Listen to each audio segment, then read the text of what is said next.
Yan mga ka-DIY, nakuha na natin ang resibo natin sa BIR. Pwede na po tayong magnegosyo. Ayan, thank you Lord.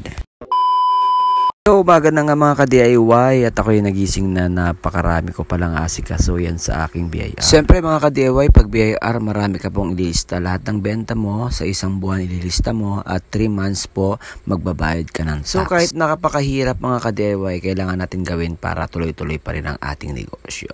So chinecheck nga natin dyan mga ka-DIY kung ano yung mga nilista natin sa resibo. Dino-double check natin kasi baka merong hindi tayo nailista at hindi natin nailagay dyan. So take note mga ka-DIY, dapat honest ka sa BIR kasi pwede kang mahuli pag nagloko ka dyan mga ka-DIY. Mga ka-DIY, ready na tayo pumunta sa BIR office para isubmit po yung ating lista. So yan mga ka-DIY, ang gagamitin pala natin yung tricycle ko na ang pangalan ay Marimar. So yan, ready na pala tayong umalis mga ka-DIY and then dala-dala natin yung mga kailangan nating isubmit sa BIR. So yan na pala mga ka-DIY, dito na ako sa munisipyo, sa old munisipyo. Dito tayo magsasubmit ng ating BIR tax. So yan mga ka-DIY, naglakad na po pala ako dyan sa office. And then mga ka-DIY, nakapasok na tayo. Yan po si ma'am na nag-assist sa atin. Medyo napatagal po ako nang hintay dyan kasi meron pa siyang piniprint para po sa ating pagbayad mga ka-DIY. Yan pala yung ating resibo na dumating 30 pieces mga ka-DIY. Siyempre selfie po na tayo at tayo umalis na doon sa office ng BIR para po iuwi na yung ating resibo. So yan, shout out sa mga kasama ko pala, no? Si Grace at saka si Hans ang